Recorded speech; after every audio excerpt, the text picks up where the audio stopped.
Mi hermano, teniendo en cuenta que estamos haciendo memoria de la resurrección de nuestro Señor Jesucristo, vamos a hablar hoy acerca de la resurrección de Cristo, efectivamente, pero ¿cómo es su implicación en el creyente? Si ustedes notan, en el pasaje que hemos estado leyendo previamente, Pablo le está hablando a Timoteo, y le está hablando a Timoteo en el versículo 9 de Cristo que nos salvó, y dice que nos salvó con un llamamiento santo. O sea, la manera, el medio de gracia que Dios utiliza para salvar a alguien es haciendo un llamamiento. Dios nos llama a todos a seguirle. Nos llama por medio de su palabra, nos llama por medio de su espíritu, externamente por la palabra, internamente a nosotros, de manera personal. Ahora, miren lo que dice, no conforme a nuestras obras, no es como dicen los provisionistas, no es que Dios sabía que yo iba a creer y por eso me llamó, porque si Dios lo hace así, si Dios me hubiese llamado y me hubiese salvado porque sabía que yo iba a creer, al final fue una obra mía. Yo iba a creer y Dios lo sabe, y como Dios sabe que yo voy a creer, Él me salva, entonces depende de mí la salvación. Y no es eso, la Escritura enseña que la salvación viene de Jehová. Y dice aquí claramente que no es por obras en ningún sentido, no tiene nada que ver con obras, sino que es según el propósito. Aquí te está revelando por qué Dios llama a sus escogidos, porque Él tiene un propósito eterno. Dice que es según el propósito suyo y dice que, aquí está la elixir, que también nos llama con un llamamiento santo según la gracia que nos fue dada en Cristo Jesús antes de los tiempos de los siglos. Si ustedes miran, ustedes hacen una pregunta, el texto dice, ¿cuándo me fue dada esta gracia? El texto responde, antes de los tiempos de los siglos. O sea, que la gracia de la salvación yo la tengo antes de haber sido concebido. Incluso antes de que Dios dijera, hágase la luz. Eso es lo que está diciendo Pablo aquí. El que quiera decir lo contrario, pues se tiene que tirar de rodillas en el cuarto y decirle, Señor, te equivocaste aquí cuando inspiraste a Pablo a escribir esto. Pablo está diciendo que no habíamos nacido. Dios no había dicho siquiera, hágase la luz y ya nos había unido a Cristo, porque fíjense que habla de la gracia en Cristo Jesús. Ya estábamos unidos a Cristo antes de la fundación del mundo y ya se nos había conferido gracia. Regreso de nuevo al provisionismo. No puede ser que Dios me salvó porque sabía que yo iba a creer, porque si no, no fuese gracia. Gracias, favor inmerecido. O sea, Dios me salvó inmerecidamente antes de crear el mundo. Por eso es que dice el texto en Apocalipsis que el libro de la vida está escrito desde antes de la fundación del mundo. No es que Dios va improvisando en el camino y va mirando quién se arrepiente y empieza a anotar en un libro y después te portaste mal y te borra del libro a ver si algún día te vuelve a volver a escribir. Dios no es un ser humano. Dios no está escribiendo ni borrando ningún libro. Dios tiene un plan eterno y Dios no funciona ni opera como operamos nosotros los seres humanos. O sea, Dios no está en esa impresión de que, ay, ¿qué voy a hacer ahora con esto? Para nada. Dios sabe toda la película antes de que ocurra, porque la Escritura enseña que el guionista de la película es Dios mismo. Dios es el que narra, escribe el guión, y Él mismo es el que se encarga de que ese guión funcione tal y cual Él lo había escrito. Por tanto, a nosotros nos fue dada gracia, favor y merecida en Cristo Jesús antes de los tiempos de los siglos. Pero, y aquí viene el contraste, o sea, la gracia nos fue dada antes de los tiempos de los siglos, pero no fue manifestada ya, que es lo que está diciendo el texto. Miren el texto para que vean en el 10 como dice, pero que ahora ha sido manifestada. Si usted pregunta, ¿cuándo fue manifestada esa gracia? Ahora. Mi pregunta, ¿desde cuándo la teníamos? Desde la fundación del mundo, pero ¿cuándo se hizo tangible que la teníamos? Cuando se manifestó en nosotros, ahora.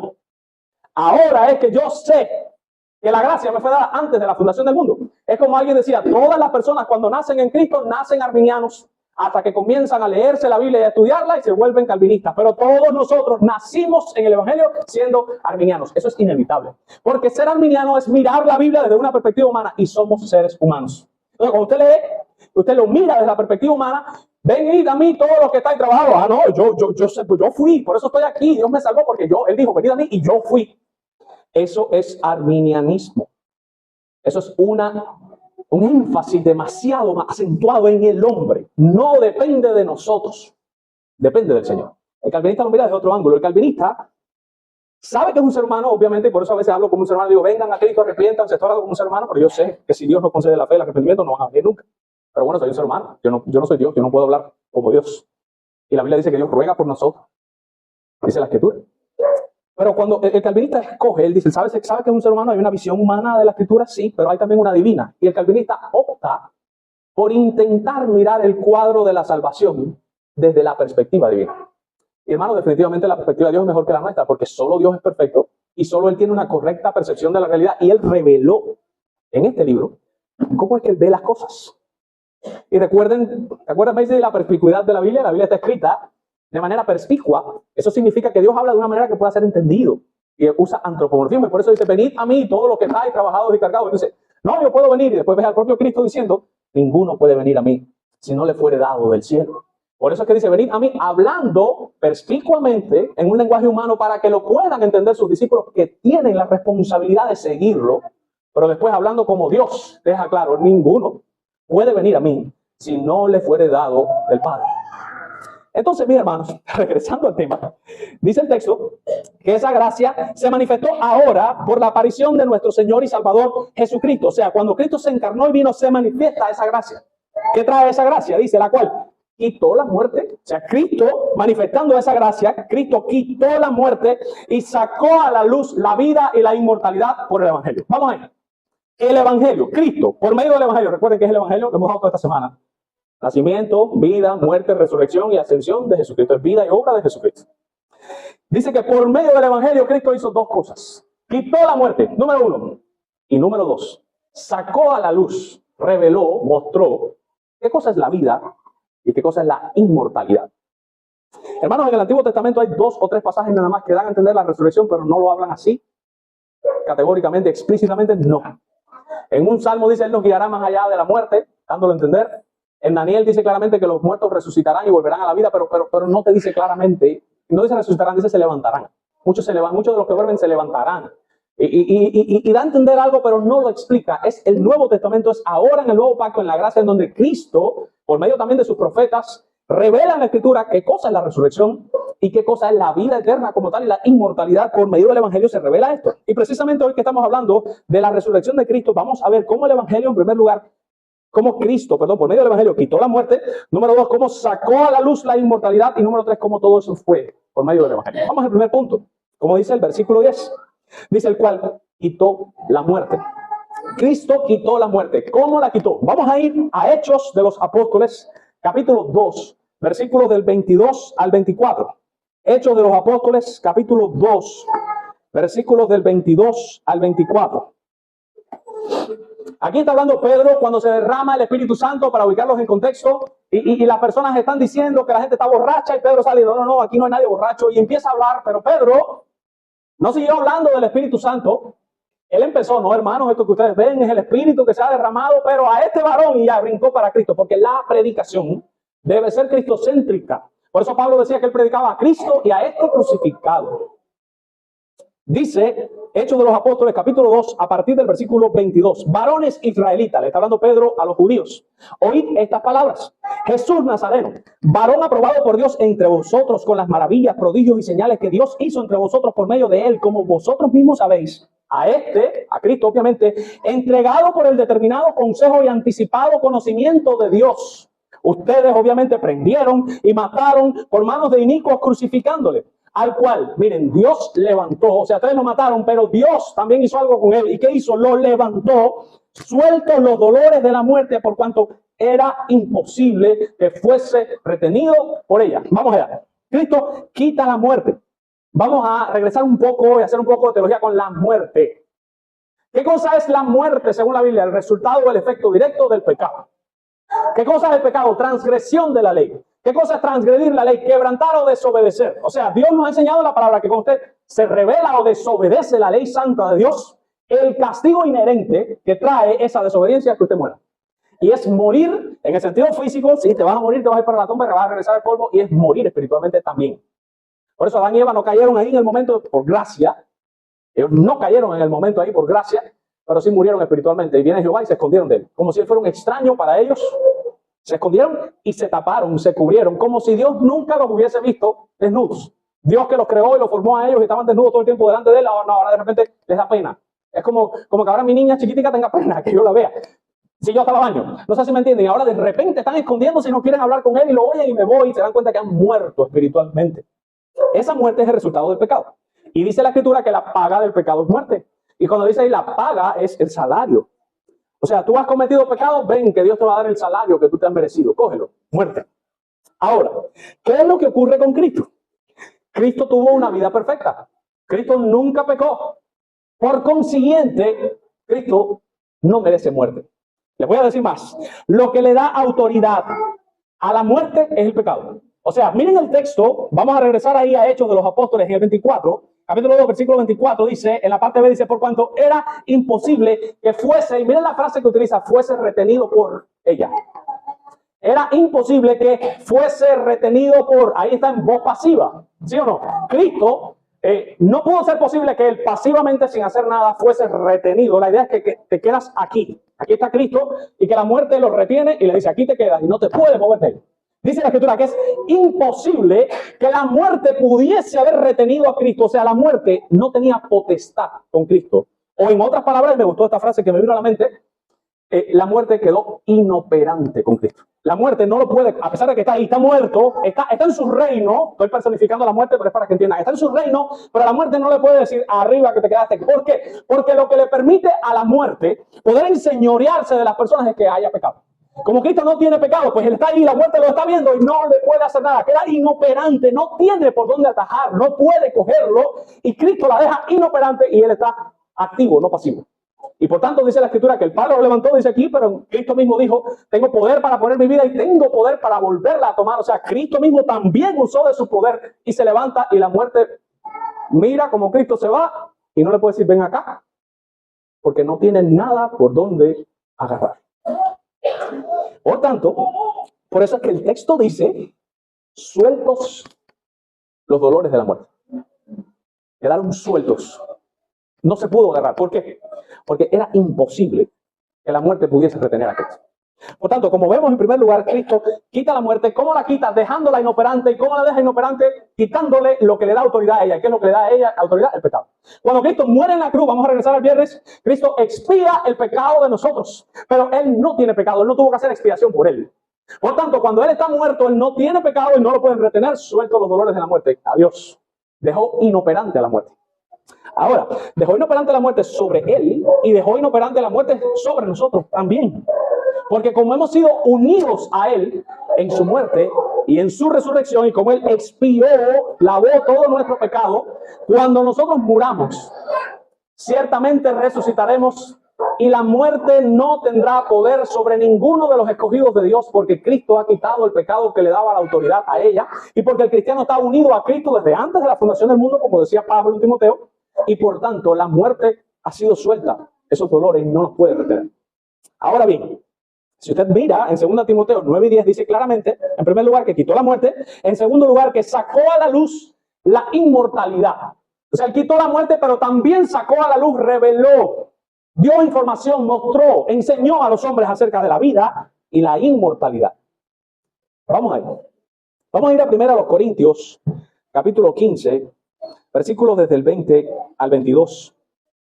Primero a los Corintios, capítulo 15, desde el 20 al 22, dice más, ahora Cristo ha resucitado de los muertos.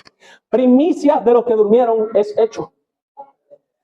Porque por cuanto la muerte entró por un hombre, también por un hombre la resurrección de los muertos. Porque así como en Adán todos mueren, también en Cristo todos serán vivificados. Y de hecho Pablo explica más y dice, pero cada uno a su debido orden, Cristo las primicias, luego los que son de Cristo en su venida. Vamos a explicar este texto un poco. El texto está diciendo, versículo 20, que Cristo ya ha resucitado de los muertos, ya está vivo. Y sigue diciéndoles primicias de los que durmieron. ¿Qué significa esta palabra primicias?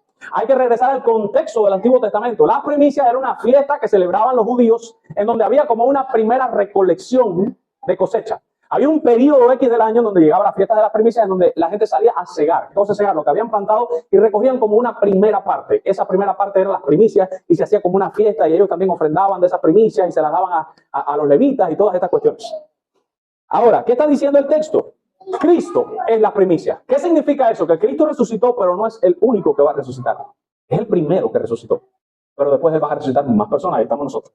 Ahora, quiero aclarar que antes de Cristo otras personas habían resucitado. El propio Lázaro fue resucitado, ¿sí o no? Por Cristo. La diferencia entre Cristo y Lázaro es que Lázaro resucitó para volverse a morir. Cristo resucitó para vida eterna, es distinto. Cristo resucitó para no morir nunca más. Y eso es lo que hace distinta la resurrección de Cristo. Nadie había resucitado así como resucitó Cristo. Resucitar para vida eterna, solamente Cristo. Él es la primicia y después, todavía no ha pasado, nos tocará a nosotros. Ahora, sigue diciendo el texto. Dice, él es las primicias. Porque por cuanto la muerte entró por un hombre, también por un hombre entró la resurrección. Y aquí está poniendo a Cristo como cabeza federal junto con Adán. Adán era la cabeza federal de la raza humana. Él peca y transgrede la ley, por tanto el pecado entra por Adán. Sin embargo, hay otra cabeza federal que Dios mandó, que es Cristo. Cristo representa no a toda la humanidad, sino a los que creen en Él. Y dice la Escritura que por medio de Cristo entra también, este entra la muerte, pero este entra la resurrección. O sea, este crea el problema, pero este le da solución al problema. La resurrección entra por Cristo. Sigue diciendo, porque así como en Adán, y aquí la clave para entender el texto es la preposición. En Adán y en Cristo, si ese en no está ahí, se queda ambiguo el texto y tú no sabes lo que está diciendo. Acuérdense que en, el prefijo en, a mí me gusta compararlo con el inglés. En el inglés hay 3 en, y uno tiene que saber cómo usar el en. Está in, está on, está at. En español tenemos uno solo. Lo que en inglés hay 3 en español tenemos un en, ya, uno solo. Y ahí se nos pierde a nosotros. Pero, por ejemplo, si yo le explicara esto a alguien que habla inglés, él entendería un poco mejor ese en ahí. Pero bueno, déjeme explicarle. En inglés, cuando usted dice in, es in, significa que está metido dentro de algo. The water is in the glass. El agua está en el vaso. Pero ese in que yo estoy diciendo te está comunicando que el agua está contenida, metida dentro del vaso. ¿Ya? Si ahora yo te digo the glass, que es el vaso, is on the table, el vaso está en la mesa, aparece on, significa literalmente que está sobre algo. On the table, está arriba de la mesa, lo que te está diciendo. Aunque te está diciendo en la mesa, pero te está transmitiendo la información que te está diciendo que está sobre la mesa. No está debajo de la mesa, ni está metido, está sobre la mesa. Y cuando dices at, que también es en, significa the church is at Hatibonico, la iglesia está en Hatibonico. At significa un lugar específico que usted lo puede encontrar en un mapa y puede ir ahí caminando, una dirección particular. ¿Lo ven? En griego pasa igual, parecido. Este en que está ahí es el in del inglés, que significa dentro de. Por eso dice, así como en Adán todos mueren, también en Cristo todos serán vivificados. ¿Qué significa eso? Los que están unidos a Adán por su naturaleza humana morirán, todos. Pero los que están unidos a Cristo por la fe, todos vivirán. ¿Quiénes son todos los que morirán? Todos los que están en Adán. ¿Quiénes son todos los que vivirán? ¿El mundo entero? No, todos los que están en Cristo. Entonces dice el texto que así como en Adán todos mueren, también en Cristo todos los que están en Cristo serán vivificados. O sea, que parte de la resurrección de Cristo es aplicada, la resurrección de Cristo es aplicada a nosotros. Recuerden lo mismo, fuimos unidos a Cristo en su muerte y también fuimos unidos a Él en su resurrección. Por eso la Biblia habla de los creyentes como personas que estamos en Cristo. Estoy dentro de, en Cristo, dando la idea, no es que estoy dentro de Él, pero la idea es que estamos inseparablemente unidos. Es como si fuéramos uno solo, Dios nos unió a Él. Nosotros estamos en Cristo, en su resurrección también, por tanto, se levanta Cristo y como estamos unidos a Él en la resurrección, nos levantamos nosotros también, porque estamos en Cristo. Y así como Cristo resucitó, dice, todos los que están en Cristo, todos serán vivificados. O sea que, y esto es lo que está diciendo el texto, que Él sacó a la luz la vida y la inmortalidad. Nosotros sabemos ahora lo que no sabían en el Antiguo Testamento. Nosotros sabemos que porque Él vive, como dice el himno, yo triunfaré mañana. Porque Él vive, yo voy a vivir también. Yo voy a resucitar. Y usted pregunta, ¿por qué, Janior, vas a resucitar? La respuesta es porque Cristo resucitó. Y si me pregunta, ¿pero qué tiene que ver Cristo contigo? Tú no vas a resucitar porque fuiste bueno, o porque te portaste bien, o porque ibas a la iglesia o estudiaste teología. No. Yo voy a resucitar porque Cristo resucitó, porque Dios me unió a Él por medio de la fe.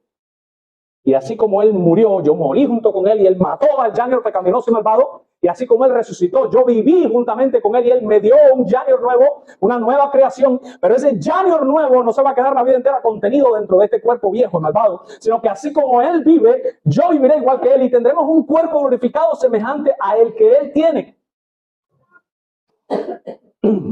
Porque Él vivió. Todo eso es por la resurrección de Cristo. La resurrección de Cristo hizo, número uno, que se acabara la muerte. La muerte quedó, dígame la frase, ¿cuál es la palabrita? Quiero que se la lleven. ¿Cómo quedó la muerte? Inoperante. Quedó inoperante con Cristo y quedará inoperante con nosotros. Porque estamos unidos a Cristo por medio de la fe. Y la muerte no pudo con Él, no puede con nosotros, no porque nosotros somos poderosos, sino porque es que estamos unidos a Él. Y Él es nuestra cabeza federal. Él es nuestro representante. A todo lo que Él representa, todos los efectos de su buen obrar recaen sobre aquellos a los que representan. Él fue obediente, la obediencia de Él recae sobre nosotros. Él murió en la cruz, nosotros morimos al viejo hombre. Él resucitó para la vida eterna, nosotros somos regenerados y viviremos también para la vida eterna. Él subió al cielo, nosotros también iremos al cielo. Él está sentado a la diestra del Padre, nosotros reinaremos con Él, dice la Escritura. Ven cómo Él comparte como cabeza federal todas las repercusiones de sus buenas acciones, caen sobre nosotros porque Él nos representa. Por tanto, el Evangelio sacó a la luz la inmortalidad. Si ustedes notan en el texto que está en Timoteo, yo me he ido para otro lugar, pero estoy en Timoteo. O sea, parece que estoy en otro lugar, pero estoy en Timoteo. Si usted ha leído en el texto, dice que sacó a la luz la vida y la inmortalidad. Noten, hay dos palabras ahí, ¿sí o no? ¿De qué vida está hablando? ¿Y de qué inmortalidad está hablando? O sea, hermanos, Cristo sacó a la luz la vida física, vamos a decirlo así, la vida de un cuerpo glorificado, la vida eterna en el sentido de no morir nunca más. Y ahí en ese sentido podríamos hablar de la inmortalidad. ¿Ya? La inmortalidad glorificada con Él. Pero el Evangelio también sacó a la luz la vida interna. O sea, la vida eterna, que no es la que tú estás viendo, es la que ocurre dentro de ti. O sea, como nosotros hemos sido unidos a Cristo, la resurrección de Cristo se aplica a nosotros en dos formas. Se aplica en un sentido espiritual, en el sentido de que Dios me da un nuevo Janior, hecho semejante a Cristo. En el sentido espiritual, yo soy regenerado. He resucitado espiritualmente. Así se aplica la resurrección de Cristo en el sentido espiritual en mí, y también se aplicará en el futuro en el sentido físico. Que así como Él tiene un cuerpo glorificado, nosotros también tendremos un cuerpo glorificado. Pero recuerden, la resurrección de Cristo se aplica en el creyente, présteme atención, la resurrección de Cristo se aplica en el creyente en dos fases. Primera fase, en el sentido espiritual, nos regenera y nos da un nuevo hombre. Y en el segundo lugar, Él nos resucitará con un cuerpo glorificado. Y el Evangelio demostró que Cristo hizo la muerte ¿cómo? Inoperante. Le voy a preguntar esa pregunta varias veces. Y por último, 2 Timoteo, capítulo 1, versículos 9 y 10. Dice, el cual quitó la muerte y sacó a la luz la vida y la inmortalidad. Ese por, es una preposición, puede ser cambiada ahí en el texto para entender el contexto a través de. Ese por está hablando de el medio, la vía, el canal por donde Dios hizo inoperante a la muerte y sacó a la luz la vida y la inmortalidad. ¿Cómo fue? Por el Evangelio. Jesús ha dejado sin efecto el poder de la muerte y ha iluminado el camino a la vida e inmortalidad por medio del Evangelio. Hermanos, esa es una traducción que yo de manera personal hice mirando el griego. Mirando lo que dice literalmente en griego, esta traducción que hice yo es una traducción más pegada a lo que dice el griego. Dice que Jesús ha dejado sin efecto el poder de la muerte, es literalmente lo que dice en griego. Cuando dice quitó la muerte, lo que dice en griego es que la dejó sin efecto. Por eso es que me vino la frase de quedó inoperante. Si tú no tienes efecto, tú quedas inoperante. No puedes operar, estás sin efecto.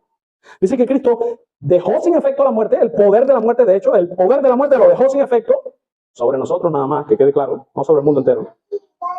Dice que dejó sin efecto el poder de la muerte y dice en griego y ha iluminado y se queda ahí. La idea es como que Él aclaró, dejó ver, iluminó nuestra mente y nos dejó ver cómo es que se obtiene la vida y la inmortalidad y qué cosa es la vida eterna y qué cosa es la inmortalidad.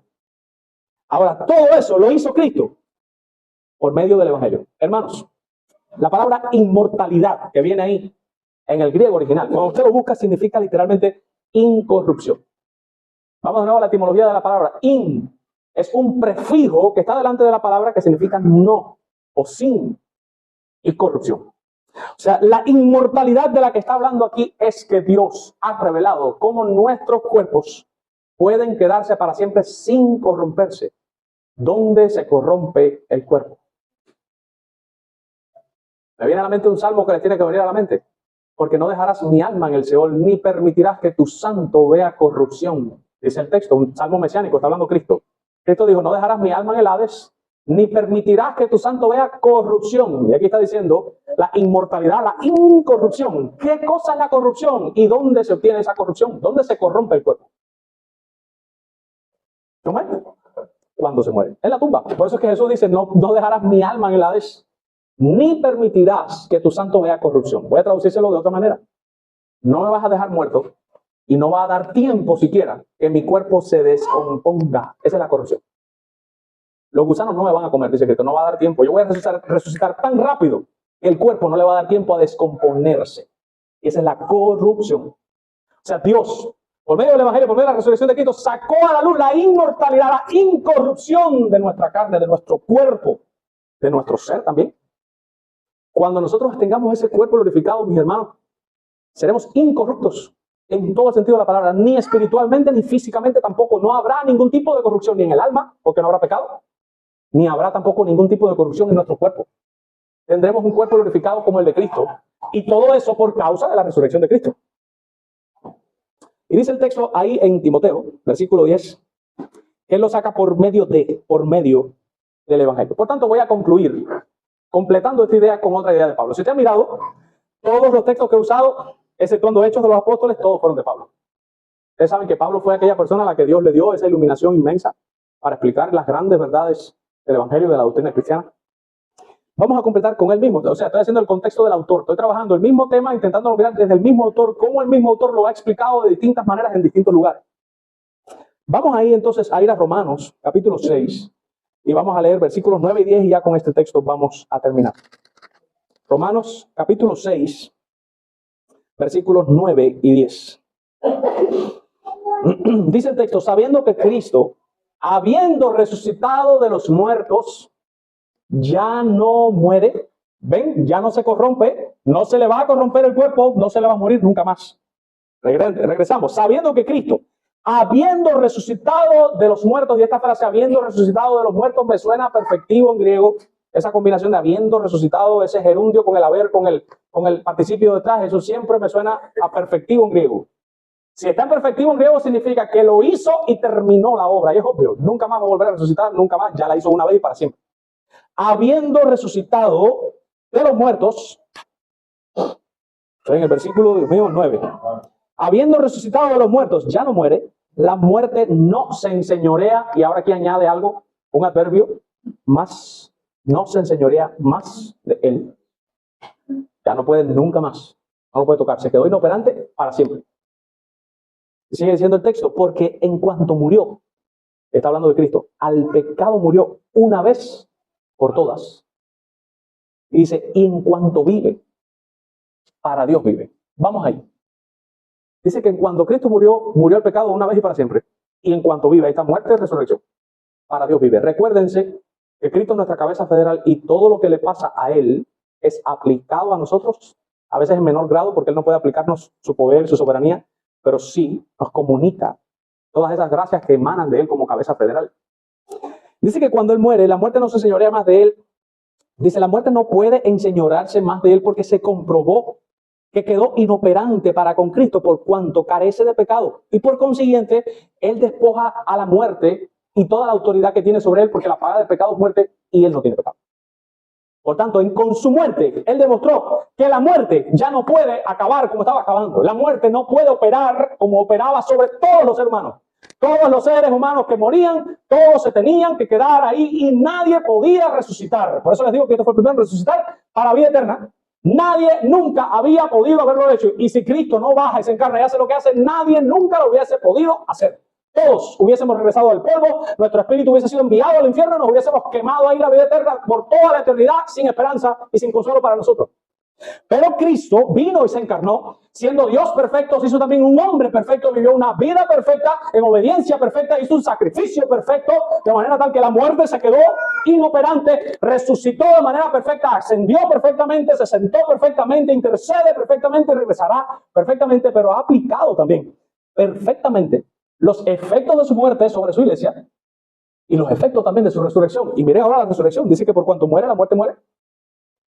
Dice, pero por cuanto vive, para Dios vive. Vive en el sentido de que vive para siempre, que es en el sentido físico, está dando a entender que Cristo ya no se va a morir nunca más, su cuerpo ya físicamente vivirá para siempre. Y dice, pero en el sentido de la vida espiritual, Él vive, Cristo, para agradar a Dios, por cuanto no está ya el estorbo del pecado. Cuando yo busqué esta misma traducción, En la Nueva Traducción Viviente decía así mismo, dice, por cuanto muere la muerte de muertos, pero por cuanto vive, vive para agradar a Dios. Traduce la Nueva Traducción Viviente. O sea, en el aspecto físico, ya no se va a morir nunca más, pero en el aspecto espiritual, internamente, él vive para agradar a Dios. ¿Qué significa eso? Que si la resurrección de Cristo es aplicada a la iglesia, en teoría, todos los verdaderos creyentes a los cuales se les ha aplicado el sacrificio de Cristo tienen necesariamente, para que se muestre que son salvos, tienen que vivir para agradar a Dios. Si no hay una vida santa, no hay tampoco una salvación santa en la persona. Todos nosotros, si de verdad hemos sido rescatados, la evidencia de que hemos sido rescatados es que vamos a tener una vida que va a vivir en función a Dios para agradarlo a Él. No perfecta, pero sí una vida que se debe caracterizar en sentido general por agradar a Dios. Esa es la resurrección de Cristo aplicada a nosotros. Eso es lo que Él ganó para nosotros. Vamos a orar, vamos a pedirle a Dios que nos invista de ese poder de la resurrección para agradarle, para morir al viejo hombre y nacer a Cristo y vivir para Dios.